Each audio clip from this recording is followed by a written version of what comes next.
বিশ্বভারতীর বাংলা বিভাগ এবং অন্যান্য জায়গা থেকে আজকে যে শ্রোতারা এসেছেন সবাইকে ধন্যবাদ জানাচ্ছি, কৃতজ্ঞতা জানাচ্ছি।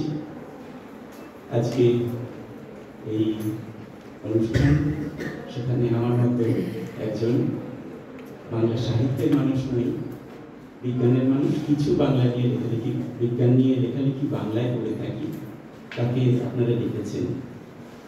তো যাই হোক, আমি বিষয়ে প্রবেশ করব। এই উদ্যোগটা সত্যি অত্যন্ত রবীন্দ্রনাথকে স্মরণ করবার এই উদ্যোগ, এটা অত্যন্ত সাধু উদ্যোগ। এবং আমি প্রথমেই জানি, প্রথম বক্তৃতা তিনি দিয়েছিলেন রবীন্দ্র বন্দ্যোপাধ্যায়, বিশেষ করে এই বিশ্বভারতী শান্তিনিকেতন আজকের যে রূপ আমরা দেখতে পাই, যখন স্থাপিত হয়েছিল, এটা তো ছিল একটা উষর, প্রায় একটা ডেজার্টেড ল্যান্ড। আর আজকে এই যে সবুজ এবং নান্দনিক সৌন্দর্যে ভরপুর, যেটা দেখতে এত মানুষ আসেন, সেটাও বিপজ্জনক হয়ে দাঁড়াচ্ছে, একেবারে একটা টুরিস্ট স্পট হয়ে গেছে প্রায়। কিন্তু এর যে রূপের যে একটা প্যারাডাইম শিফট হয়ে গেছে, যা ছিল সেই অবশিষ্ট তার যে স্মৃতি খোয়াই, সেটাও উধাও হয়ে যাচ্ছে। কিন্তু পড়ে যাচ্ছে একদিকে খানিকটা নগরায়ণ আছে, কিন্তু নগরায়ণ সত্ত্বেও প্রচুর এখানে যে ধরনের যতগুলো গাছপালা আছে, যত ফুলের গাছ আছে, এবং শুধু কেয়ারি করা বাগানে নয়, বাগানের বাইরে এটা খুব কম জায়গাতেই রয়েছে। এটা একটা থেকে একটা উদ্যান আমরা বলতে পারি। তো এই যে চেহারাটা পাল্টে গেল, এটা আপনা আপনি ঘটেনি, প্রকৃতির নিয়মে ঘটেনি, এর পেছনে মানুষের হাত আছে। এমন একজন যিনি ওই যেটা বললেন, কারু, চারু, স্থাপত্যবিদ্যা, ইকোলজি সম্পর্কে অত্যন্ত সচেতন ছিলেন, এবং তার জন্যই এই ব্যাপারগুলো ঘটতে পেরেছে। এখানে এমনি আশেপাশে নজর দিলে যে টবের চেহারা আমরা দেখি, আমরা আশা করি যে টব বানায়, কিন্তু আমাদের যেগুলো বিক্রি করে সেগুলো ঠিক নয়, অনেক সময় ঝড়ে উঠতে যেতে পারে তাই। কিন্তু এখানে সঠিক যে টব কি কি গাছের জন্য কিরকম হতে পারে, সেটাও এখানে পাওয়া যায়, অনেক জায়গায় কিন্তু পাওয়া যায় না। এমনি চলতে ফিরতেও আমাদের সে নজরে আসে। এই যে ধারাবাহিকতাটা তৈরি হয়েছে এখানে, যাই হোক, আর কিছু না বলে আমি বক্তৃতায় মূল বক্তব্যে প্রবেশ করছি।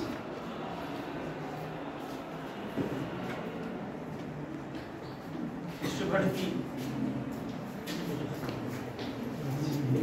ঠিক আছে, বিশ্বভারতী বাংলা বিভাগের বিভাগীয় প্রধান অধ্যাপক মানবেন্দ্র মুখোপাধ্যায় রবীন্দ্রনাথ ঠাকুরের জন্মদিন উপলক্ষে বাংলা বিভাগে একটি বক্তৃতা দিতে পারবো কিনা, এটা যখন জানতে চাইলেন, কোনো বিযুক্তি না করে এই প্রস্তাবে এক কথায় সম্মতি জানিয়েছিলাম।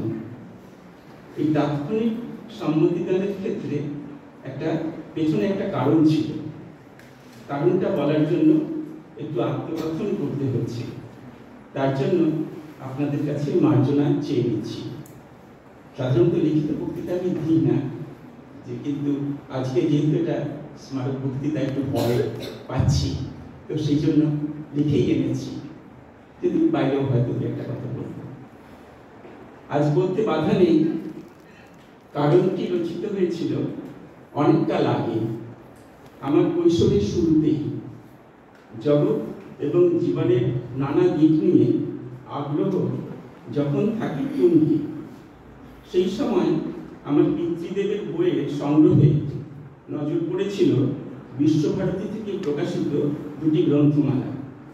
অনেকেই আশা করি বুঝতে পারছেন সেই গ্রন্থমালার একটি হলো বিশ্ববিদ্যা সংগ্রহ, যার মধ্যে ছিল খুব স্বল্প পৃষ্ঠার শতাধিক ছোট ছোট বই। অন্যটি লোকশিক্ষা গ্রন্থমালা।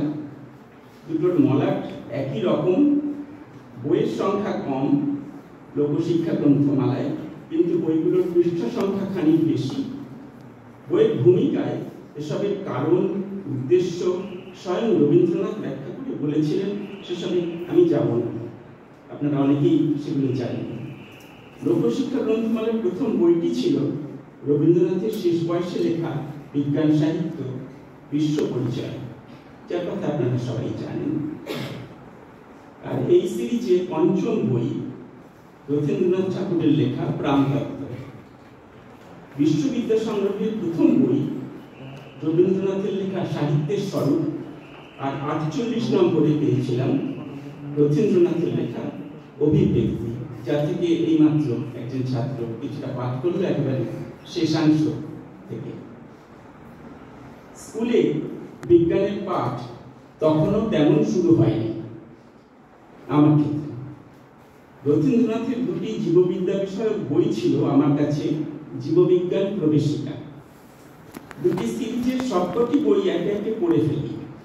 সবগুলো যে পুরোপুরি ওই বয়সে হজম করতে পেরেছিলাম এমন নয়, কিন্তু কোথাও কোথাও শক্ত ঠেকলেও লোভী ছেলের মতোই কোনোটাতে দাঁত ফোটাতে ছাড়িনি। কোথাও শক্ত ঠেকলেও লোভী ছেলের মতো কোনোটাতেই দাঁত ফোটাতে ছাড়িনি। মনে আছে রথীন্দ্রনাথের দুটো বই পড়তে ও বুঝতে কিন্তু তেমন অসুবিধে হয়নি। বিজ্ঞান বা ভাবনামূলক গদ্যের কাঠিন্য যে শুধু ভাষা আড়ষ্টতার জন্য হয় এমন কিন্তু নয়, অনেক ক্ষেত্রেই তা হয় লেখকের কোনো না কোনো গোঁড়ামির জন্য। তথ্য বা তত্ত্ব নিজে না বুঝে তা পাঠকের ঘাড়ে চাপিয়ে দেবার প্রবণতা থেকেই প্রধানত বিপত্তি ঘটে পুঁথিপড়া বিদ্যা যান্ত্রিকভাবে পেশ করার জন্য। যে দোষ রথীন্দ্রনাথের লেখার মধ্যে বিন্দুমাত্র ছিল না। সিরিজের বেশিরভাগ বই সাধু ভাষায় লিখিত হলেও রথীন্দ্রনাথ লিখেছিলেন চলিত ভাষায়। দুটো বই চলিত ভাষায় লেখা, তাতে নিজস্বতা ছিল পূর্ণ স্বচ্ছতা লেখার ভেতর। আর তার লেখার মধ্যে তথ্য, তত্ত্ব, প্রশ্ন, মীমাংসা সবই পেশ করা হয়েছিল অত্যন্ত সাবলীলভাবে, যথেষ্ট আত্মপ্রত্যয়ের সঙ্গে। কোনোটাই প্রথাগত বিদ্যায়তনিক কিংবা অন্যের লেখা বা চিন্তার যান্ত্রিক অনুবাদ বলে মনে হয়নি, যে কারণে সে লেখার প্রভাব আমার মনের উপর একটা স্থায়ী দাগ রেখে গেছে। আরো কিছু কারণ ছিল, সেসব প্রসঙ্গে পরে আসছি। মনে আছে আরো কয়েক বছর পর যখন স্কুলে বিজ্ঞান পড়ানো শুরু হলো, জীববিজ্ঞানের সিলেবাস ও বইতে ভাষা ও ভঙ্গিতে একেবারে উল্টো দৃষ্টান্ত দেখতে পেলাম। ফলে জীববিজ্ঞান পড়ায় আকর্ষণের জায়গায় বিকর্ষণ দেখা দিল। আমাদের কালে বিজ্ঞানে গণিত, পদার্থবিজ্ঞান, রসায়নের পাশাপাশি জীববিজ্ঞান বা মেকানিক্স, এই দুয়ের যে কোনো একটি বেছে নেবার সুযোগ ছিল। অল্প কিছুদিনের মধ্যেই জীববিজ্ঞান বাদ দিয়ে মেকানিক্স বেছে নিয়েছিলাম। অনেক বছর পর স্নাতকোত্তর পর্ব থেকে রসায়নের পথ ধরে জীববিজ্ঞান রহস্যে প্রবেশ করি। সেটাই হয়ে ওঠে গবেষণার বিষয়। এই যে জীববিজ্ঞানে ফিরে আসা, তার পেছনে নানা কারণের মধ্যে রথীন্দ্রনাথ ঠাকুরের এই বই দুটির প্রত্যক্ষ না হোক কিছু পরোক্ষ প্রভাব থাকলেও থাকতে পারে। কেননা বহু প্রশ্ন তুলে দিয়েছিলেন, সেই প্রশ্নগুলো ভাবিয়েছে বিভিন্ন সময়, এটা বলতে পারি। বেশ অবাক লাগে, কেননা এই বইয়ে তর্ক বিতর্ক ছিল এবং তা একটা কৌতূহল তৈরি করেছিল। বেশ অবাক লাগে, রথীন্দ্রনাথের এই চমৎকার বিজ্ঞান বিষয়ে লেখা নিয়ে তেমন কোনো আলোচনা করিনি বা শুনিনি, খুব সামান্য, কিন্তু প্রধানভাবে এটা নিয়ে প্রস্তাবটা আসা মাত্র তাই মনে হলো এটাই সুযোগ, এই ঘাটতি কিছুটা অন্তত পূরণ করার চেষ্টা করব। রথীন্দ্রনাথ নিয়ে বা যেসব বিষয়ে রথীন্দ্রনাথ কাজ করেছেন সেই সব বিষয়ে অনেক কথাই বলা যায়। গত 2 দশকে যেসব বিষয় নিয়ে প্রবুদ্ধ আলোচনা করেছেন অন্যরা, কারণ রথীন্দ্রনাথ তো এত, যেটা বললেন মানবেন্দ্র, যে এত বিষয়ে কাজ করেছেন, এটি বিষয়ের অভাব হবে না কখনো। সুতরাং এই বক্তৃতায় বিষয়ের অভাব ঘটার সম্ভাবনা মনে হয় নেই, কিন্তু আমার কাছে কি নিয়ে বলবো তা নিয়ে ভাববার কোনো প্রয়োজনই হয়নি। ওই প্রাণতত্ত্ব আর এই অভিব্যক্তি, এই দুটো বই আবার একটু পর্যালোচনা নতুন করে পড়বো এবং বলবো, এটাই ভেবে নিয়েছিলাম। সেটাই মূলত পড়বো। সঙ্গে আপনারা যেহেতু বাংলার লোক প্রধানত অনেকেই, তাই সে নিয়ে হয়তো দু একটা কথা বলব। মূল বিষয়ে প্রবেশ করবার আগে আর দু একটা সংশয়ের কথা সবিনয়ে বলতে চাই রথীন্দ্রনাথ ও বিশ্বভারতী নিয়ে। রথীন্দ্রনাথকে কোনো একটিমাত্র কাজ বা পেশা দিয়ে চিহ্নিত করা অসম্ভব, যার অন্যতম কারণ রবীন্দ্রনাথ নিজের প্রায় সব কাজের সঙ্গেই রথীন্দ্রনাথকে আশৈশব যুক্ত করে রেখেছিলেন। এইমাত্র মানবেন্দ্র যেটা বললেন, একেবারে ওই শান্তিনিকেতনের 5 জন ছাত্রের মধ্যে একজন সন্তোষ মজুমদার এবং একটা সঙ্গী দিলেন, এইটুকু ছাড় পেলেন। একদম তাকে অচেনা জায়গায় নয়, একটা বন্ধু সঙ্গে জুড়িয়ে দিলেন। পরে আমেরিকায় যখন গেলেন আরেকজন নবেন্দ্রনাথ তাকেও পাঠিয়ে একটু দিলেন, কিন্তু তাকে একেবারে স্বাধীনভাবে বিচরণের কোনো সুযোগ রাখেননি রবীন্দ্রনাথ। উল্টো দিক থেকে আমরা বলতে পারি। কাজেই রবীন্দ্রনাথ নিজের সব কাজের সঙ্গেই রথীন্দ্রনাথকে আশৈশব যুক্ত করে রেখেছিলেন। সবাই জানেন রবীন্দ্রনাথ নিজের এই জ্যৈষ্ঠ পুত্র নিয়ে খানিকটা স্নেহান্ধ ছিলেন। এ নিয়ে নানা মস্করাও চালু ছিল, বিশেষ করে বিশ্বভারতী নিয়ে। শিবরাম চক্রবর্তী মস্কোপনাম পণ্ডিচেরিতে বিশ্বভারতীকে বলেছিলেন, রবীন্দ্রনাথের অপকর্ম না হলেও অপত্য কর্ম। সুশোভন সরকারের লেখায় পাই যে কথা মানবেন্দ্র বললেন, বিশ্বভারতীকে ঠাট্টা করে বলা হতো বিশ্বভারতী। রসিকতা হলেও এদের মধ্যে একটা নেতিবাচক দিক আছে। বোঝা যায় বিশ্বভারতী সমকালীন বঙ্গ সমাজে ভালোবাসা বা শ্রদ্ধা তেমন পায়নি, যা দুঃখজনক। অথচ রবীন্দ্রনাথ নিজে বিশ্বাস করতেন যে কবিতা ও গান ছাড়া যে দ্বিতীয় স্থায়ী সম্পদ তিনি দেশকে দিয়ে যাচ্ছেন তা এই বিশ্বভারতী। আর যখন ওই 5 জন নিয়ে শান্তিনিকেতন শুরু করছেন ছাত্রদের নিয়ে স্কুল, অন্য ধারার স্কুল, তখনও কিন্তু শুধু একটা নার্সারি করছেন, একটা ছোটদের স্কুল করছেন তা নয়, যে আয়োজনটা করেছেন তখনও বোঝা যাচ্ছে যে এই বিশ্বভারতীতে এসে সেটা পৌঁছবে, তার প্রমাণ সেখানে একটা বড় কাজ শুরু করতে যাচ্ছেন। যে রবীন্দ্রনাথের কিন্তু এটা নিয়ে গর্ব ছিল এবং রথীন্দ্রনাথ সেটা পুরোটাই সাক্ষী, কারণ পুরোটাই যেটা বললেন যে এর সঙ্গে বড় হয়েছেন। একমাত্র মানুষ যে রবীন্দ্রনাথেরও যে দর্শন, যে ইচ্ছে, যে আগ্রহ, যে প্ল্যানিং, তার সম্পূর্ণ উপলব্ধি যার মধ্যে ছিল, সেটা সম্ভবত রথীন্দ্রনাথ।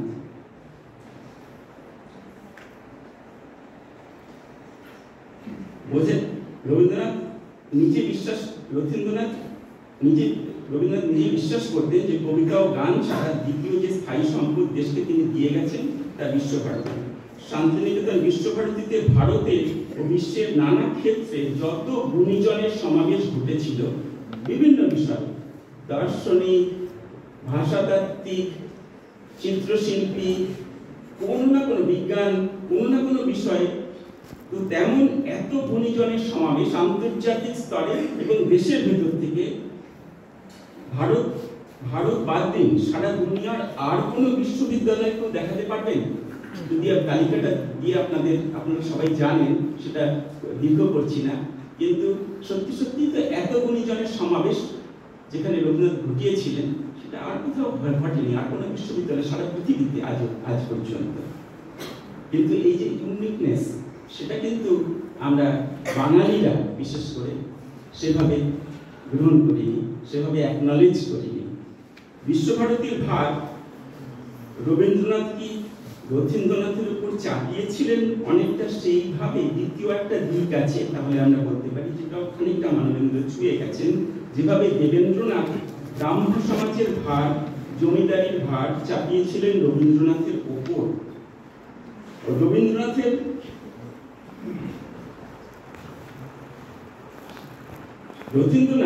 সেই দায়িত্ব এড়িয়ে যাননি। রবীন্দ্রনাথের মতোই বিশ্বভারতী, শান্তিনিকেতন, শ্রীনিকেতনের রূপ বিকাশে রবীন্দ্রনাথ সচেষ্ট থেকেছেন।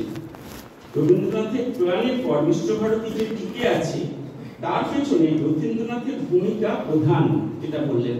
তাহলে এটা থাকতো কিনা রবীন্দ্রনাথ না থাকলে, সেটাই আমরা বলতে পারি। কৃষ্ণা দত্ত, আচ্ছা, রবীন্দ্রনাথের মতো রবীন্দ্রনাথের প্রধান পরিচয় যেমন কবি হিসেবে, কিন্তু আরো তো এত কাজ তিনি করে গেছেন, ছবি এঁকেছেন, অন্যান্য কাজে ব্যক্ত থেকেছেন, কিন্তু তার প্রধান পরিচয় কবি। তেমনি রবীন্দ্রনাথকে যদি আমরা একটি পরিচয় চিনতে চাই, তাহলে সেটা কিন্তু হবে বিজ্ঞানী। তিনি অন্য যত কাজই করুন না কেন, এই কথাটা মনে রাখতে হবে। কৃষ্ণা দত্ত আর হেনরি ডেভিডসন যে রবীন্দ্র জীবনী ইংরেজিতে লিখেছেন বহুমুখী রবীন্দ্রনাথের ওপর, সেখানে কিন্তু রবীন্দ্রনাথের কথা বারবার এসেছে। কারণ রবীন্দ্রনাথের জীবন রবীন্দ্রনাথকে বাদ দিয়ে নয়, সবসময় তাকে একেবারে সেক্রেটারির মতো, অন্যান্য আরো স্বনামধন্য সেক্রেটারিরা ছিল, কিন্তু সবসময় সর্বোপরি ছিলেন রবীন্দ্রনাথ। তো রবীন্দ্রনাথকে বলছেন, সেই প্রসঙ্গ বারবার তাদের জীবনীতে এসেছে, সেটা তারা উদ্ধৃতি করছেন, কিন্তু পরিচয়টা দিচ্ছেন প্রথমে পোয়েটস সায়েন্টিস্ট সান।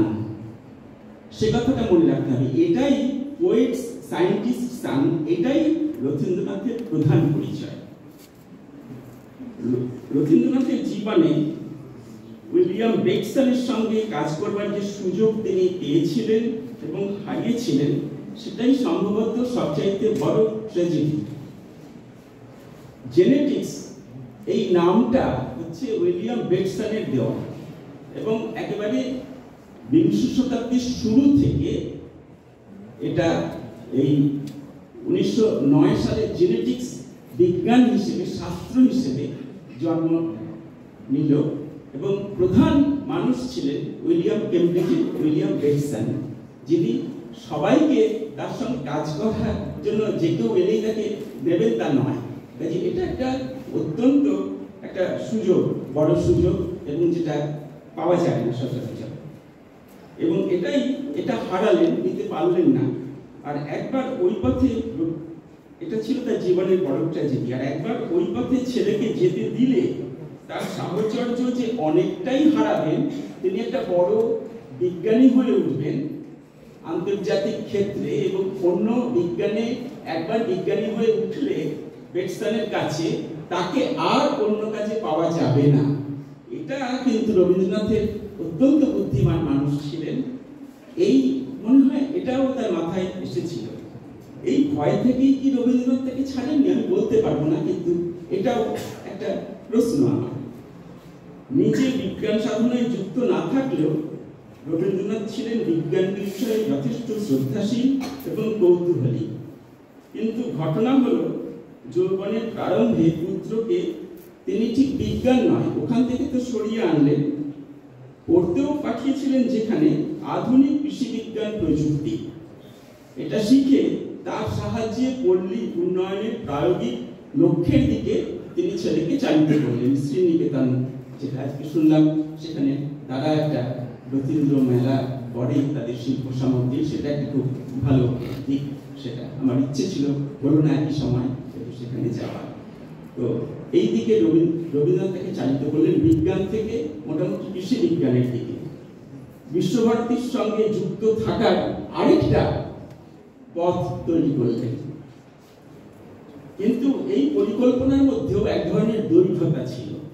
মার্কিন যুক্তরাষ্ট্রের যেটা নিয়ে প্রায় কোনো কথা বলা হয় না, মার্কিন যুক্তরাষ্ট্রের যে কৃষি পদ্ধতি, তাকে কিছুদিন পরে শ্রীনিকেতনে এলমহার্স্ট স্বয়ং বিজ্ঞানী লিবিগের ভাষায় বললেন মাটির ওপর দস্যু বৃত্তি। কাজে সেটা ইন্ডাস্ট্রিয়াল এগ্রিকালচার, কেমিক্যাল এগ্রিকালচার, বরং কেমিক্যাল এগ্রিকালচার তার এই দস্যুবৃত্তিকে ঠেকাতে পারলো, কিন্তু সেইটে যে সত্যি সত্যি রবীন্দ্রনাথ চেয়েছিলেন তা কিন্তু নয়। কাজে দুয়ের ভেতরে একটা দ্বন্দ্ব দেখা গেল, যেটা তিনি শিখে এলেন। পরে আমরা বলতে পারি পান্থনগর হয়ে গ্রিন রেভলিউশনে হচ্ছে মার্কিন সেই কৃষি পদ্ধতি এদেশে গৃহীত হচ্ছে। কিন্তু রবীন্দ্রনাথ বেঁচে থাকলে তাকে গ্রহণ করতেন কিনা খুব সন্দেহ। রবীন্দ্রনাথ করতেন না, তার যে ইকোলজি এবং তার যে নলেজ সেখানে তারা কিন্তু সরে এসেছিলেন। কাজে এখানে একটা দ্বন্দ্ব ছিল, যেটা নিয়েও খুব বেশি আলোচনা করা হয় না। আমরা শুধু কৃষির উন্নতি, পল্লী উন্নয়ন বলি, কিন্তু কৃষিতেও যে দুটো পদ্ধতি আছে এবং শেষ পর্যন্ত শুধু উৎপাদন বাড়ানোর পদ্ধতি, মাটির উপর দস্যুবৃত্তি, যাকে নিজেই নিন্দে করছেন, কিন্তু সে শিখে এসেছে সেই পদ্ধতিটাই। কাজে এখানে একটা দ্বন্দ্ব ছিল। কাজে শেষ পর্যন্ত এলমহার্স্ট এসে শেখাচ্ছেন আবার প্রাকৃতিক কৃষিতেই ফেরবার কথা। রবীন্দ্রনাথের গণতান্ত্রিক মার্কিন শিল্প কৃষির পাঠ শ্রীনিকেতনে বা পল্লী উন্নয়নে খুব একটা দাগ কাটতে পেরেছিল বলে মনে হয় না, এইটি। অন্যদিকে জীববিজ্ঞানে, বিশেষত জেনেটিক্সে গবেষণার বিশেষ রকম আগ্রহ থাকা সত্ত্বেও রবীন্দ্রনাথ কেমব্রিজ বিশ্ববিদ্যালয়ে, যেটা এইমাত্র বললাম, উইলিয়াম বেটসনের ল্যাবরেটরিতে জিনতত্ত্ব নিয়ে গবেষণার সুযোগ পেয়েও রবীন্দ্রনাথের অনুমোদন না পাওয়ায় তা ছেড়ে দিতে বাধ্য হলেন, মেনে নিলেন। মনে রাখতে হবে 1908 সালে জেনেটিক্সের পরিভাষা ও বংশগতি বিজ্ঞানের এই শাখা প্রতিষ্ঠা হচ্ছে বেটসনের হাতে, যেমন সুযোগ কম আসে। অনেকের লেখা থেকে জানতে পারি পরবর্তী পর্বে রবীন্দ্রনাথ শান্তিনিকেতনে ছাত্রদের জেনেটিক্স পড়িয়েছেন, পরীক্ষা নিরীক্ষা চালিয়েছেন উদ্ভিদ ও সংকরায়ন নিয়ে। ফলিত কৃষি, পল্লী উন্নয়নের পরীক্ষা নিরীক্ষা, উদ্ভিদবিদ্যা, উদ্যানবিদ্যা, পরিবেশবিদ্যা, স্থাপত্যবিদ্যা, বিজ্ঞান শিক্ষকতা, হস্ত ও কারুশিল্প ইত্যাদি সহ শান্তিনিকেতনের কর্মসূচি, বিশ্বভারতীর প্রথম উপাচার্য, এরকম আরো নানা দিকে ও নানা প্রয়োজনে আমরা তাকে নিযুক্ত হতে দেখি। তার কিছু দায়িত্ববোধ থেকে, কিছু নিজের আনন্দ থেকে দায়িত্বগুলোকেও তিনি নান্দনিক রূপ দিয়েছিলেন।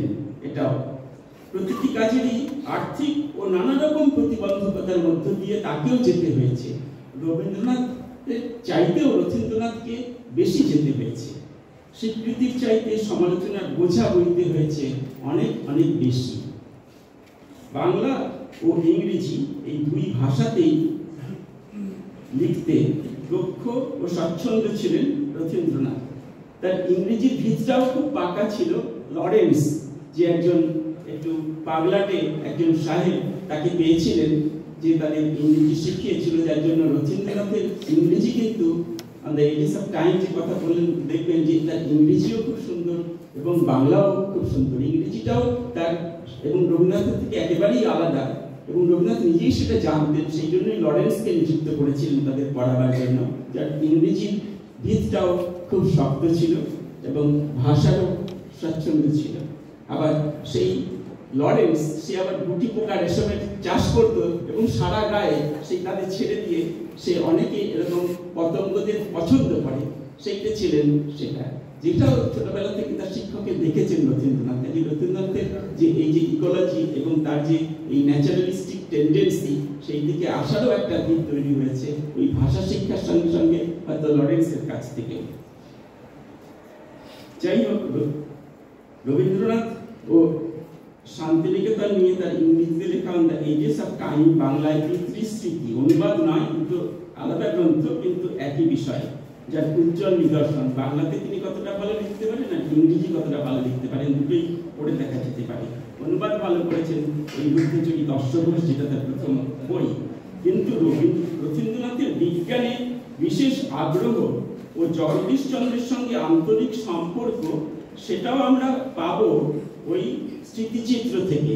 On the edges of time কিংবা পিতৃস্মৃতিতে দেখা যাবে যে ছোট বয়স থেকে জগদীশচন্দ্রের সঙ্গে তার যে একটা বন্ডিং তৈরি হচ্ছে, ঘনিষ্ঠতা তৈরি হচ্ছে, এবং আলাদা করে তার কথা জিজ্ঞাসা করছেন, তাকে ফরমাইশ করছেন রবীন্দ্রনাথকে জগদীশচন্দ্র, এবং তাকে বলছেন আমার ল্যাবরেটরিতে তুমি বড় হয়ে যুক্ত হবে, সেই কথা বারবার বলছেন, মানবেন্দ্র বলেছেন সেই কথাটা। কিন্তু সেগুলো সবই ওই স্মৃতিচিত্র থেকে জানা যায় জগদীশচন্দ্র রবীন্দ্রনাথকে বসু বিজ্ঞান মন্দিরে গবেষক হিসেবে আসলে তার উপরই ভার দিতে চেয়েছিলেন, কার ওপর তারপরে দিয়ে যাবেন। জগদীশচন্দ্রের এ নিয়ে যথেষ্ট চিন্তা ছিল, রথীন্দ্রনাথ, বশী সেন এবং দেবেন্দ্র মোহন পরবর্তীতে আসে। কিন্তু প্রথম থেকে এই দুজন তাকে টার্গেট করেছিলেন জগদীশচন্দ্র। তার মধ্যে প্রথম টার্গেট তার ছিল যেটা রথীন্দ্রনাথ। সেটাও আরেক সম্ভাবনা ফলপ্রসূ না হওয়ার কাহিনী। বিজ্ঞানী শেষ পর্যন্ত রথীন্দ্রনাথের কাছ থেকে আমরা যা পেয়েছি তা হলো বাংলা ভাষায় লেখা দুটি বিজ্ঞানের বই, বিজ্ঞান সাহিত্য দুটোই জীববিজ্ঞান নিয়ে, যে কথা দিয়ে আমি শুরু করেছিলাম, আবার সেখানে ফিরে আসছি। রথীন্দ্রনাথের প্রথম প্রকাশিত বিজ্ঞানের বই প্রাণতত্ত্ব, যেখানে মিলবে প্রাণের স্বরূপ নিয়ে বিংশ শতাব্দীর প্রথমার্ধের জীববিজ্ঞানের একটা সামগ্রিক ছবি। প্রাণতত্ত্ব নামটা কেন দিচ্ছেন সেটাই, যেহেতু তিনি ওই বটানি, মাইক্রোবায়োলজি, জুলজি, অ্যানথ্রোপোলজি এইরকম নানান বিজ্ঞানের যে শাখা হয়েছে, জীববিজ্ঞানের শাখা হয়েছে, সেগুলোকে আলাদা আলাদাভাবে না দেখে তিনি একসঙ্গে সামগ্রিকভাবে দেখতে চাইছেন, তাই নাম দিয়েছেন প্রাণতত্ত্ব। ছোট ছোট 8টি নিবন্ধ সেখানে আছে, সাধারণ পাঠক এবং ছাত্রছাত্রীদের উপযোগী করে তোলা হয়েছিল, কেননা সেটা লোকশিক্ষা গ্রন্থমালার বই, বিশ্ববিদ্যা সংগ্রহের নয়। ছোট ভূমিকার পর শিরোনামগুলো যথাক্রমে অধ্যায়ে প্রাণের লক্ষণ হচ্ছে প্রথম চ্যাপ্টার, তারপর জীবকোষ এবং তারপর একটা দেহক্রিয়া তত্ত্ব। এখানে এই দেহক্রিয়া তত্ত্ব পরিভাষাটা আর কেউ ব্যবহার করেননি কখনো।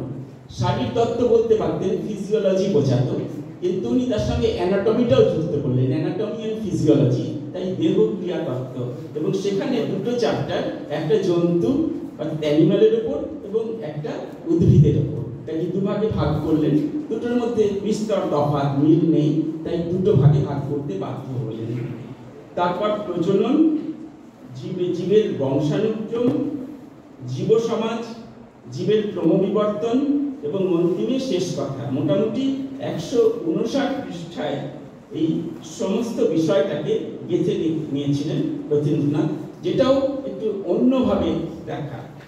মনে রাখতে হবে, লোকশিক্ষা গ্রন্থমালার প্রথম বই, যেটা আমি আগেই বলেছি, বিশ্ব পরিচয়, যেটা সর্বজন পরিচিত, যার সাহায্যে রবীন্দ্রনাথ বিশ্ব পরিচয় লেখায় হাত দেন এবং প্রথমে যার উপর ভার দিয়েছিলেন আপনারা সবাই জানেন, শান্তিনিকেতনের শিক্ষক প্রমোদ সত্যেন্দ্রনাথ বসুর ছাত্র প্রমথনাথ সেনগুপ্ত।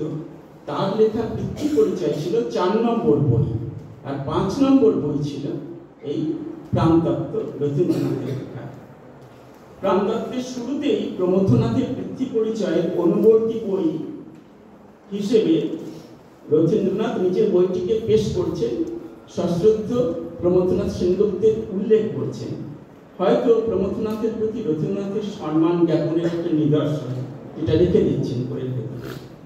লেখার আঙ্গিক, বিষয়বস্তুর চয়ন, বিভিন্ন তত্ত্বের নিরপেক্ষ মূল্যায়ন করছেন। একটা মত দিচ্ছেন না, ভিন্ন মতগুলোকে রাখছেন।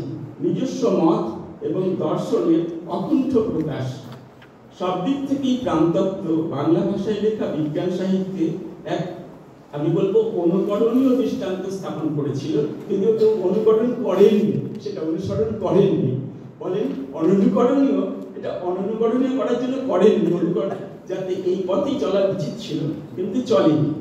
বইটি প্রকাশিত হয়েছিল রবীন্দ্রনাথের প্রয়াণের পর, মানে দুটি বই বার হয়েছে রবীন্দ্রনাথ মারা যাবার পর, রবীন্দ্রনাথ দেখে যাননি। প্রকাশিত হবার সিদ্ধান্ত অবশ্য নেওয়া হয়েছিল আগে, রবীন্দ্রনাথ তখন জীবিত।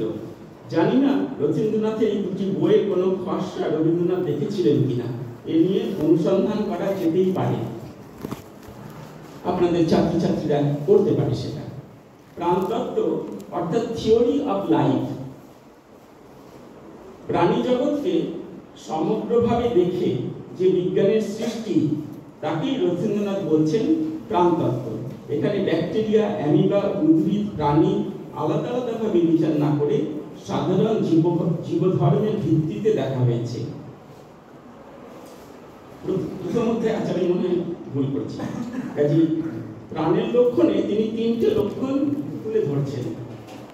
প্রথম হচ্ছে, এটা লক্ষ্য করবার মতো, এখন আমরা প্রাণকে ডিফাইন করতে গেলে অনেক, কিন্তু রথীন্দ্রনাথ তখন 3টে মাত্র গুণকে ধরছেন, প্রাণের লক্ষণ বলে ধরছেন।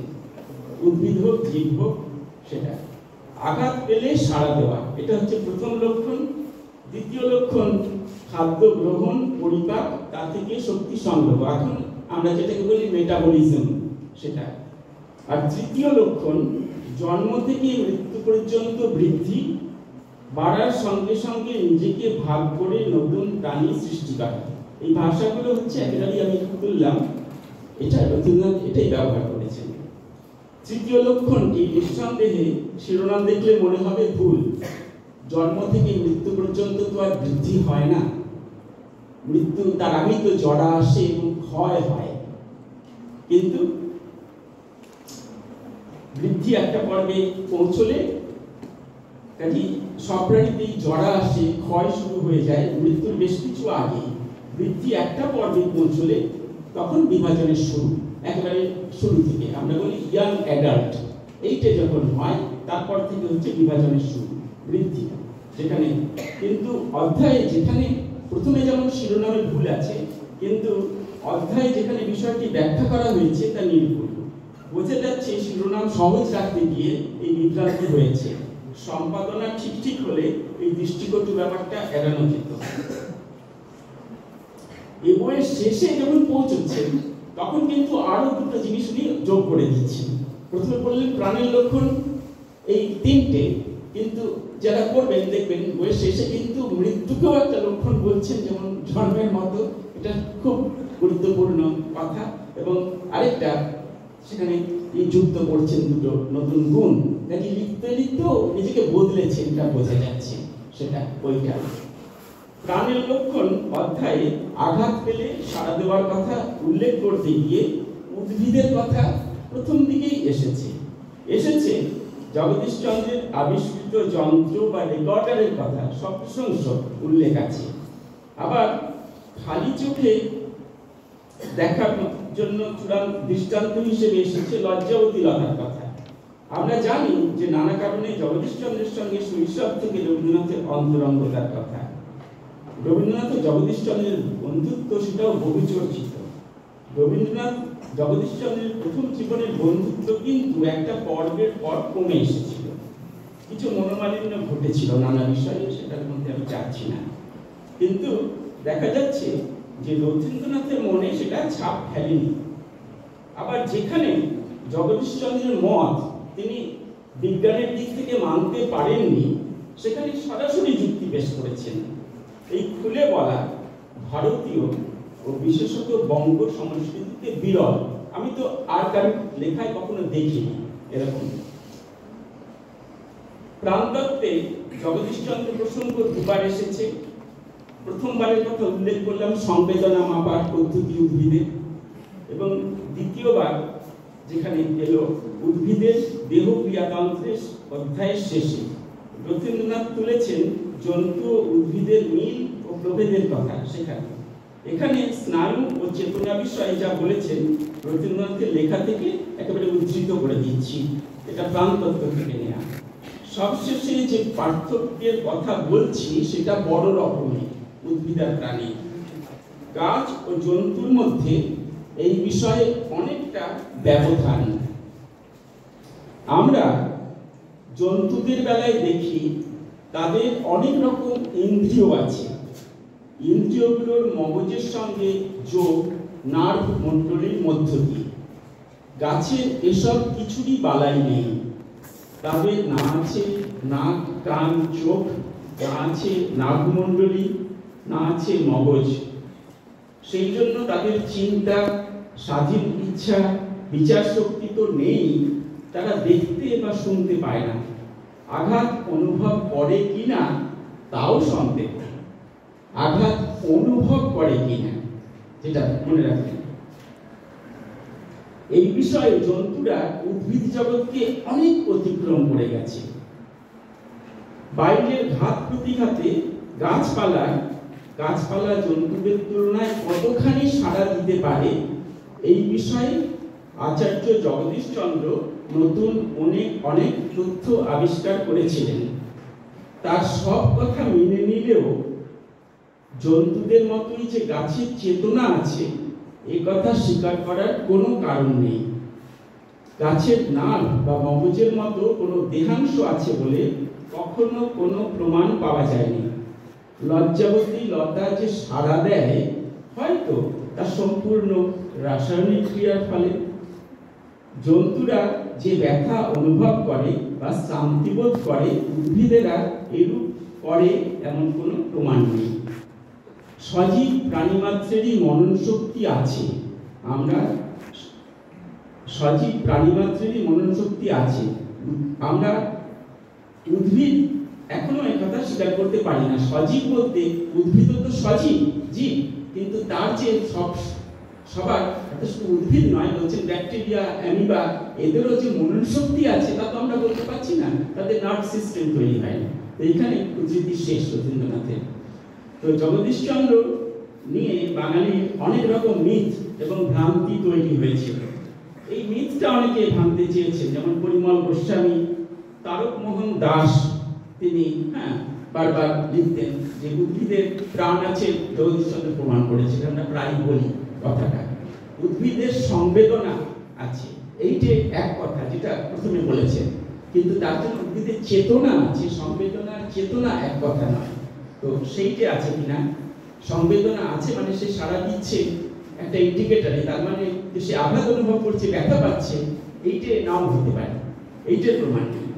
তো পাঠকের এরা কিন্তু যে পরিমল গোস্বামী, তারকমোহন দাস যখন ভাঙতে চাইছেন, দোষটা চাপাচ্ছেন পাঠকের ওপর, বাঙালির ওপর, জগদীশচন্দ্রের ওপর নয়। কিন্তু জগদীশচন্দ্রের নিজের লেখার মধ্যেই যে এবং দাবির মধ্যেই যে কতগুলো জিনিস আছে যেটা গ্রহণযোগ্য নয় তার কাছে, এটা প্রান্তত্বে কিন্তু পরিষ্কার করছেন। আর কেউ এখনো পর্যন্ত কিন্তু এই কথাটা লিখিতভাবে বলেনি, সেই সময় তো নয় এবং এত যার ঘনিষ্ঠ।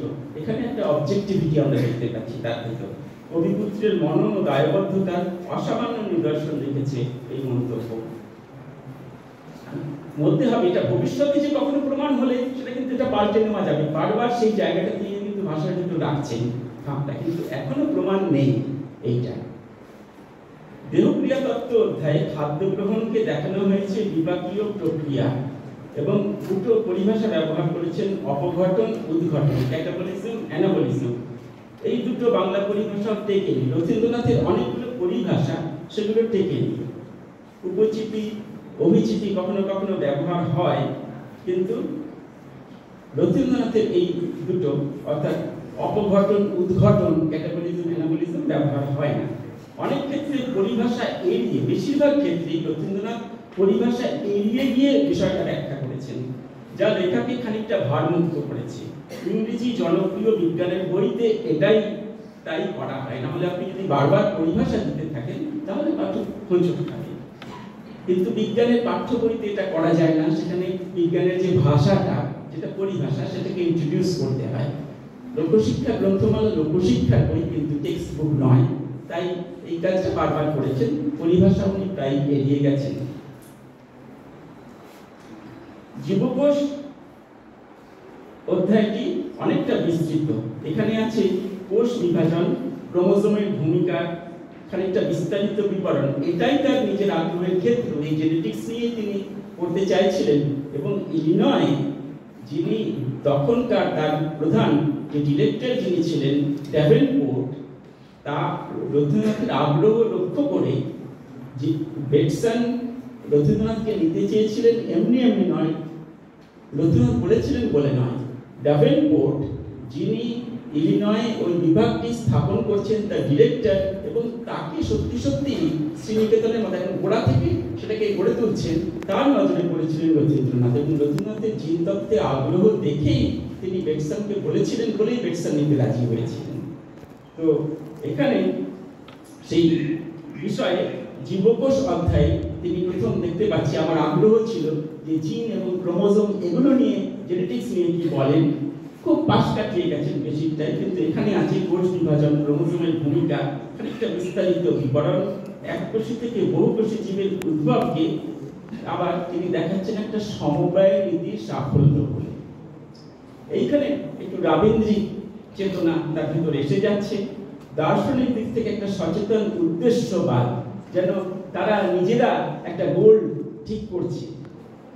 রবীন্দ্রনাথের মতো রথীন্দ্রনাথ এই যে এটাকে আমরা বলি দার্শনিক দিক থেকে টেলিওলজি, অর্থাৎ একটা উদ্দেশ্য রেখে তারপর করা, এবং সেটা অনেক ক্ষেত্রে সবসময় যে ধর্মীয় হবে তা নয়, কসমিক পারপাসফুলনেস। এই টেলিওলজির যে বললে সত্যি হতে পারে কসমিক পারপাসফুলনেস, সেইটাই রবীন্দ্রনাথ গ্রহণ করতে রথীন্দ্রনাথও সেখানে স্টিক করছেন।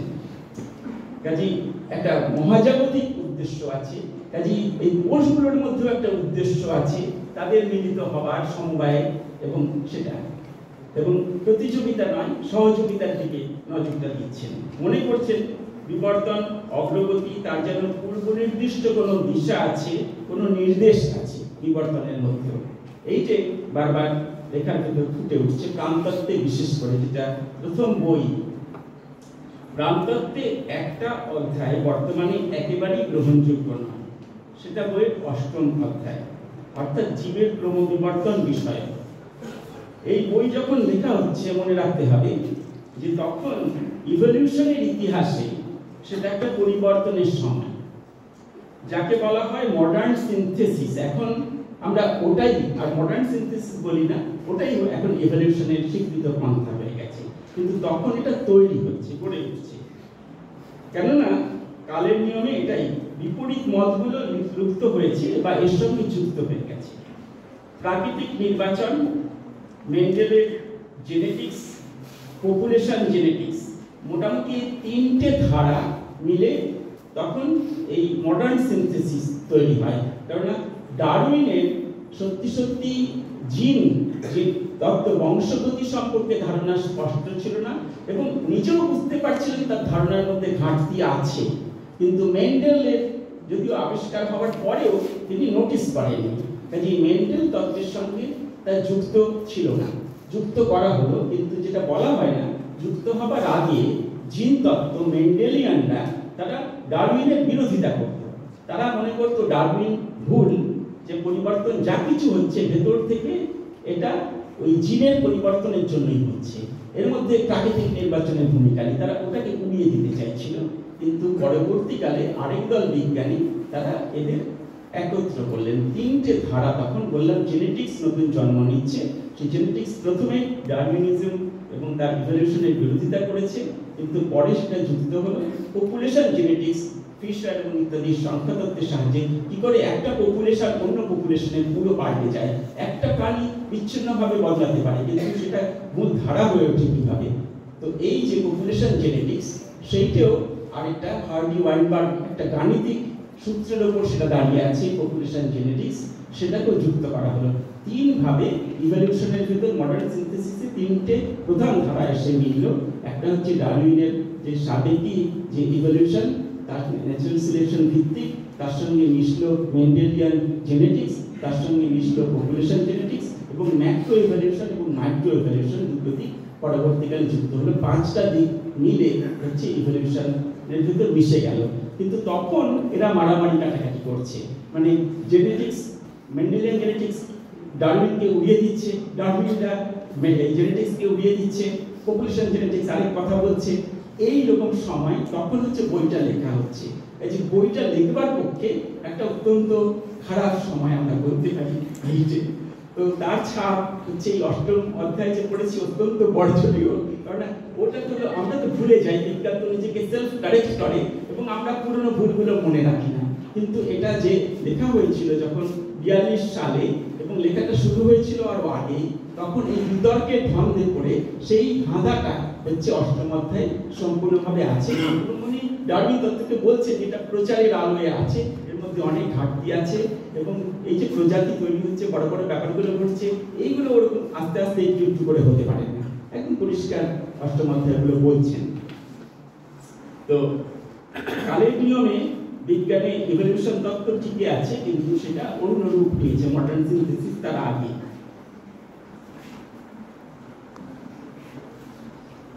কাজেই শুধু তাই নয়, ওখানে তিনি ভাইটালিজম এবং হোলিজম এই একটা সম্পূর্ণ সমন্বিত রূপ দেখাতে গিয়ে, যার কথা এখন প্রায় লোকে ভুলেই গেছে, কিন্তু সেই সময় একজন খুব শক্তিশালী প্রবক্তা ছিলেন জেনারেল স্মার্ট।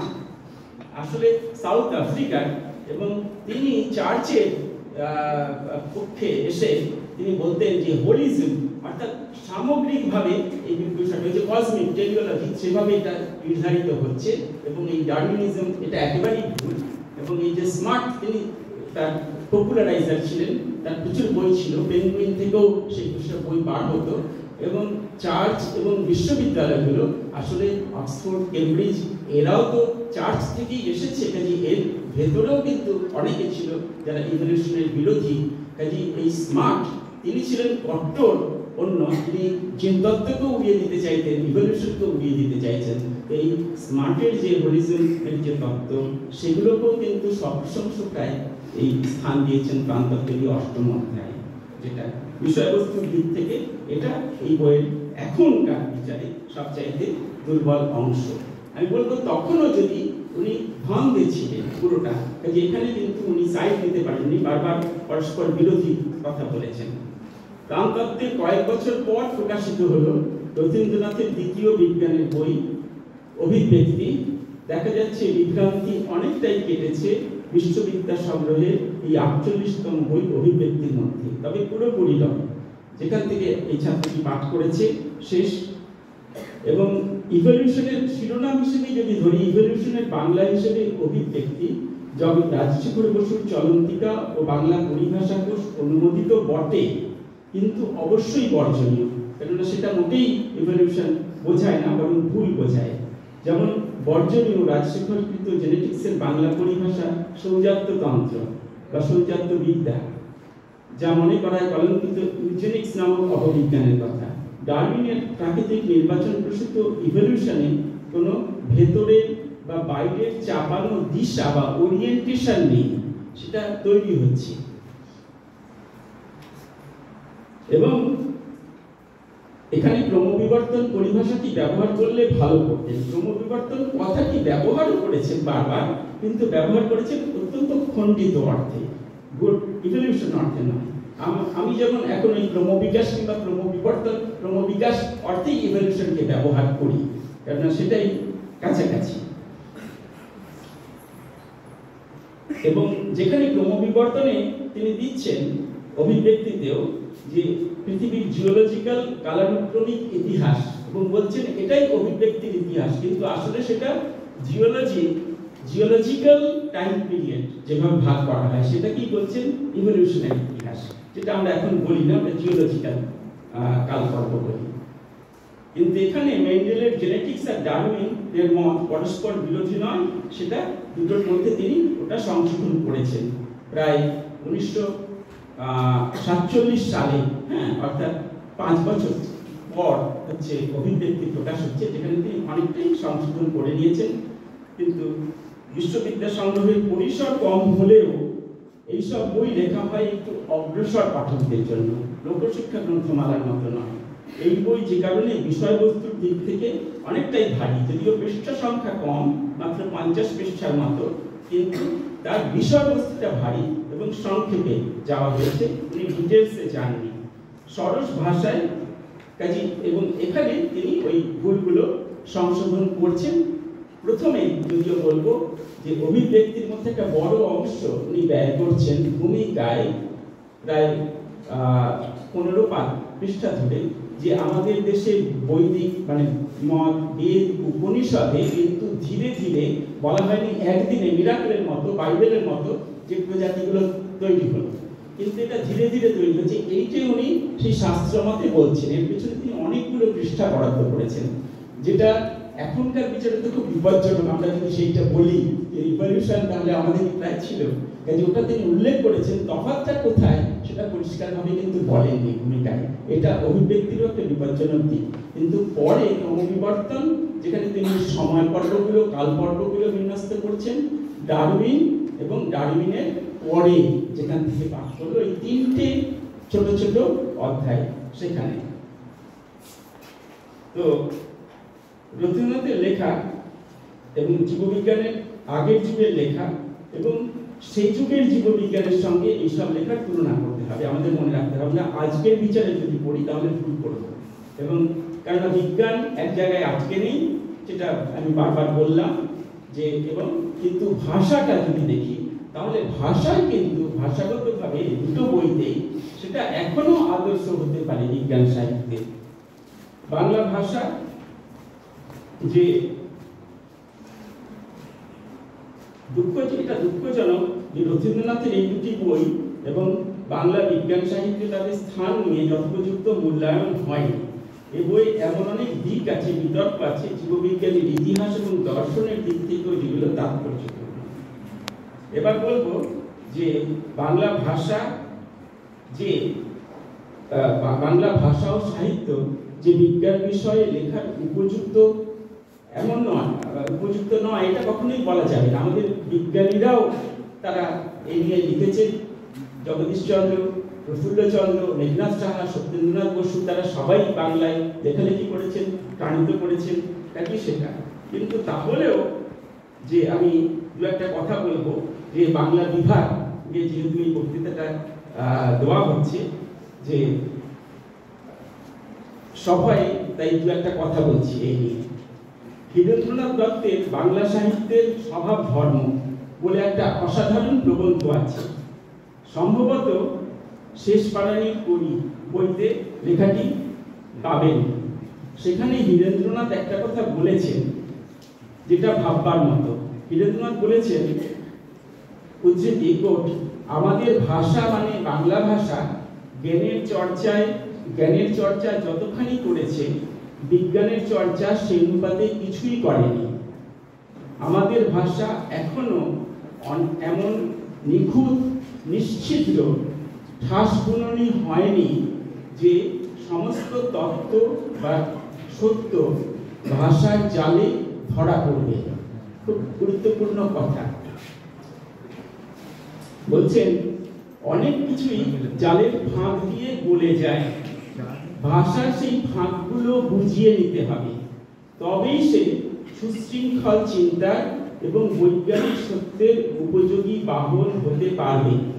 ভাষাকে অব্যর্থ লক্ষ্যভেদী হতে হবে, অর্থবোধক কথা বললে চলবে না।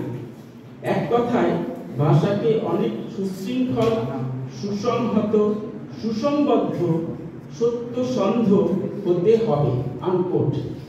তো বলছি, এটা কিন্তু কোনো একজনের লেখা সম্পর্কে বলছেন না, উনি গোটা বাংলা ভাষায় যে বিজ্ঞান নিয়ে লেখালেখি হচ্ছে সেটা সম্পর্কে কথাটা বলেছেন।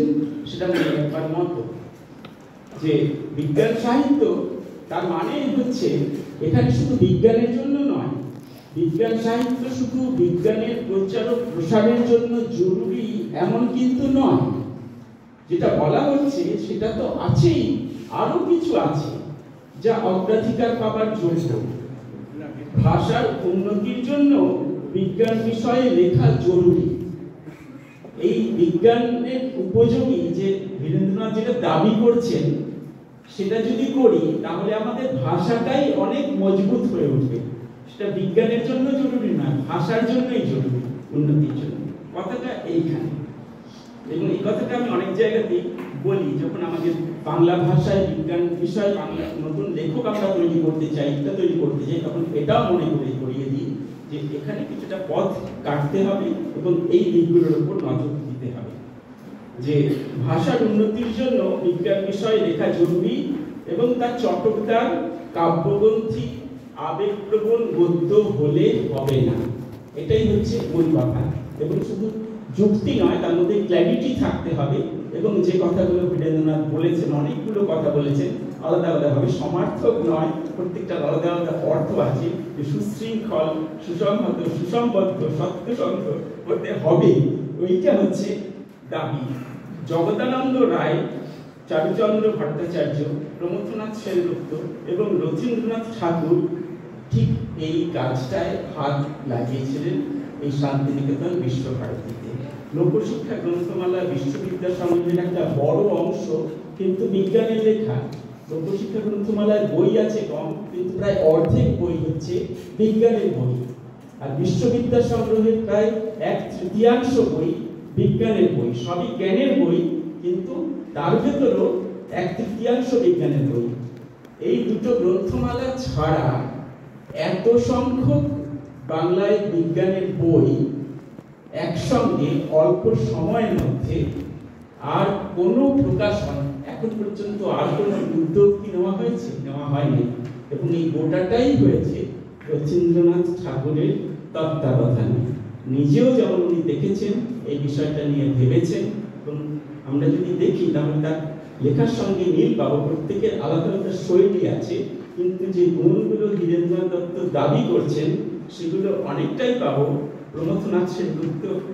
এখন বিশ্ব পরিচয়ের ইতিহাস থেকে অনেকেই মনে করেন যে প্রমথনাথ সেনগুপ্ত খুব খারাপ লিখতেন বাংলা, কিন্তু পৃথ্বী পরিচয় আপনারা পড়ে দেখবেন, তার বিজ্ঞানের লেখা পড়ে দেখবেন যে তার লেখা যথেষ্ট ভালো, এবং সত্যিকারের বিজ্ঞান লেখার মান সেটা স্পর্শ করছে। সেটা কাব্যগ্রন্থি নয়, কাব্যগ্রন্থি আবেগাশ্রয়ী নয়, কিন্তু বিজ্ঞান সম্মত, এবং এই কাজটা কাজে এখানে আজকে এই উদ্যোগ কোথায়। আরেকটা কথা বলবো, আর একটা কথা বলে শেষ করছি। আপনাদের অনেকক্ষণ ধরে আপনারা শুনছেন, অল্প বয়স্কদের অনেকের হয়তো ছুটি হয়েছে কিংবা অন্য কাজ তারা ব্যস্ত ছিল, তারা যেতে বাধ্য হচ্ছে। ভেবেছিলাম অল্পের উপর বলবো, কিন্তু একটু দীর্ঘায়িত হয়ে গেছে।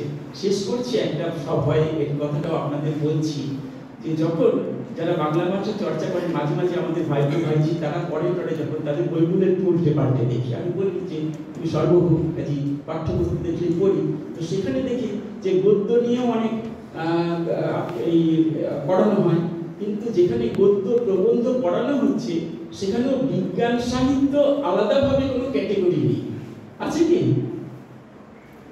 তাহলে আমার মনে হয় যখন প্রবন্ধ পড়ানো হয় সেখানে বিজ্ঞান সাহিত্যকে একটা আলাদা ক্যাটেগরি হিসেবে, যেমন সমালোচনা সাহিত্য, হ্যাঁ, এইগুলো এবং আরো নানান রকমের প্রবন্ধের ভাগ করা হচ্ছে, সেখানে বিজ্ঞান সাহিত্য যেন একটা আলাদা বিভাগ হিসেবে যদি আপনারা তৈরি করতে পারেন, যেটা হয়তো একটা খুব কঠিন কাজ হবে না। এবং এইরকম যদিও বলছি, কিন্তু টেক্সট বুক পাল্টানো আমি জানি কত কঠিন, সিলেবাস পাল্টানো কত কঠিন, কিন্তু তাহলে হয়তো এই কাজটা এবং এই দিকগুলো আরো গতি পাবে। ধন্যবাদ আপনাদের সবাইকে, জানাই নমস্কার। নির্ধারিত ক্রম ভঙ্গ করে আমি সামান্য দুটো একটা কথা একটু মাঝে বলতে এলাম। সেটা হচ্ছে যে তুষারদা এতক্ষণ ধরে যে মনোনিবেশ বক্তৃতাটি উপস্থাপন করলেন, আমাদের ছাত্রছাত্রী এবং আমরা অনেকেই অনেকদিন প্রায় বিজ্ঞান চর্চার বাইরে থাকার কারণে হয়তো অনেক কিছু আমাদের এই মুহূর্তে মাথার উপর দিয়ে চলে যেতে পারে। কেননা মনে হতে পারে যে বাবা বিজ্ঞান ছেড়ে সাহিত্যের ঘরে ঢুকেছিলাম, এখানেও বিজ্ঞান, এইটা মনে হতে পারে। কিন্তু খুব গুরুত্বপূর্ণ কয়েকটা ভাববার মতন চিন্তা সূত্র তুষারদা এই বক্তৃতায় আমাদের সামনে উপস্থাপন করেছেন। যারা হয়তো সেটা খেয়াল করেননি তাদেরকে আমি একটা দুটো সূত্র ধরিয়ে দিই, আপনারা ভেবে দেখতে পারেন। যেমন উনি একটা খুব গুরুত্বপূর্ণ প্রসঙ্গ উত্থাপন করলেন যে রবীন্দ্রনাথ যেখানে প্রকৃতির সঙ্গে সবসময় সৌষম্যের কথা বলছেন, সহযোগের কথা বলছেন, অথচ যে কৃষিবিদ্যা শিখে আসছেন রবীন্দ্রনাথ, সেই যে পশ্চিমা কৃষিবিদ্যা সেই সময়, সেটা কিন্তু তার কন্ট্রাডিক্টরি। মানে এই যে আমাদের একটা ফ্যাক্ট ন্যারেটিভ থাকে, আর সেই ন্যারেটিভ নিয়ে আমরা আশ্রম ইত্যাদি নিয়ে অনেকে অনেক রকম বিশেষজ্ঞ মন্তব্য করে থাকি, কিন্তু প্রত্যেকটা ক্ষেত্রে নানা রকম চিন্তার গ্রন্থি থেকে সেই উন্মোচনগুলো খুব জরুরি, যা কোনো কোনো চিন্তকের এক একটা সামান্য কথায় হঠাৎ করে আমাদের সামনে উন্মোচিত হয়ে যায়। যেমন আমরা মনে করতে পারি আমরা রবীন্দ্রনাথ জানি, রবীন্দ্রনাথ পড়ি, কিন্তু অভিব্যক্তি বা ওরে বাবা, ওটা তো সম্পূর্ণ সায়েন্সের ব্যাপার। কিন্তু ভালো করে ভেবে দেখুন তো, যে মানুষের ধর্ম আপনি পড়বেন, আর সেইখানে আপনার ইভলিউশন থিওরি নিয়ে রবীন্দ্রনাথ কি বলেন, কিভাবে মানুষ নামক আইডিয়াটাকে স্থাপন করেন, সে কথাটা আপনি ভাববেন না কখনো, এটা তো হতে পারে না। আমি বলতে চাইছি যে এইখানে সাহিত্যের সঙ্গে বিজ্ঞানের একটা সংযোগের দিক, একটা যেমন ভাষার সংযোগের দিক, কিভাবে তার পথ প্রশস্ত হতে পারে তা নিয়ে আমাদের ভাবতে, বলতে গেলে উদ্বুদ্ধ করলেন। তেমনি পাশাপাশি আরো একটা জিনিস যে রবীন্দ্রনাথ তার ভাবনা চিন্তার যে একটা টেলিওলজিক্যাল দিকের কথা উনি তুললেন, এই টেলিওলজিক্যাল দিকটা অর্থাৎ কোন একটা, সেটা হয়তো কোনো রিলিজিয়াস টেলিওলজির কথা নয়, কিন্তু একটা কসমোলজিক্যাল টেলিওলজি। এই কসমোলজিক্যাল টেলিওলজির ভাবনাটা যেটা রবীন্দ্র ভাবনার সঙ্গে খুবই সম্পর্কিত, এইখানে তার বিজ্ঞান সম্পর্কে মাইন্ডসেটে যেটা ছিল আর তার বলা যেতে পারে উত্তরাধিকার সূত্রে তিনি যেটা অর্জন করেছিলেন, এই দুইয়ের মধ্যে কোনো এক দাম্ভিকতা তৈরি হয় কি না, এই বিষয়গুলো যদি আমরা না বিবেচনা করি তাহলে কিন্তু আমরা রথীন্দ্রনাথ জানি, রথীন্দ্রনাথ করি, এই কথাটা বলার আমাদের অধিকার থাকে। এই জানাটা যেটুকু আমরা সাধারণ উপর জানি, সেই জানা থেকে ক্রমশ ভিতরে আমাদের জানার একটা অভিমুখ আজকে বক্তৃতায় প্রসারটা তো তৈরি করে দিয়েছেন। আমি জানি না আমাদের ছাত্রছাত্রীরা সবটা সেটা উদ্ভাবন করতে পেরেছেন কিনা, আমি আশা করব এটা তারা করবে। যেহেতু এরকম বক্তৃতা, যাকে আমরা স্মারক বক্তৃতা বা স্মৃতি বক্তৃতা, মেমোরিয়াল লেকচার বলে থাকি, আনুষ্ঠানিকভাবে সেখানে কোনো প্রশ্নোত্তরের পর্ব থাকে না, কিন্তু আমি নিশ্চিত জানি যে আপনাদের অনেকের মনে অনেক রকম প্রশ্ন জমে আছে। আমি বলবো যে আনুষ্ঠানিকভাবে এই সভা শেষ হওয়ার পর আমাদের বাইরে একটু চায়ের বন্দোবস্ত আছে, আপনারা চা খেতে খেতে তুষারটার সঙ্গে কথা বলতেই পারেন। আমি পায়েলকে অনুরোধ করবো আনুষ্ঠানিক পর্বটুকু সম্পন্ন করার জন্য।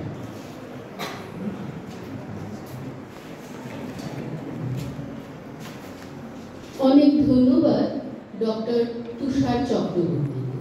আমরা ঋদ্ধ হলাম রথীন্দ্রনাথ ঠাকুর এবং বাংলা ভাষায় বিজ্ঞান সাহিত্য, তার এই আলোচনায় বিজ্ঞান বিষয়ক রথীন্দ্রনাথের ভাবনার পরিচয় যেমন আমরা পেলাম, তেমনি আলোচনার সূত্রে আমরা ছুঁয়ে নিতে পারছিলাম যে ভাষা কেমন হবে বা কেমন হলে আরো বেশি করে তা বিজ্ঞানকে বহন করতে পারে। তুষারদাকে অনেক ধন্যবাদ। ধন্যবাদ জানাই এখানে উপস্থিত সকল শ্রোতা বন্ধুকে এবং মাননীয় যারা এখানে উপস্থিত আছেন তাদেরকে জানাই আন্তরিক শ্রদ্ধা এবং শুভেচ্ছা।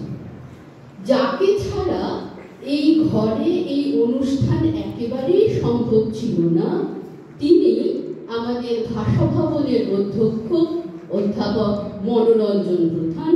মনোরঞ্জন দাকেও জানাই শ্রদ্ধা এবং ধন্যবাদ। বিশ্বভারতী কর্তৃপক্ষকে জানাই আমাদের আন্তরিক ধন্যবাদ। বিশ্বভারতী বাংলা বিভাগের সকল অধ্যাপক, সকল ছাত্রছাত্রী এবং অফিস কর্মীদের মিলিত প্রয়াসের ফসল আজকের এই রথীন্দ্রনাথ স্মৃতি বক্তৃতা এখানেই শেষ হচ্ছে। এবার আশ্রম সমিতি।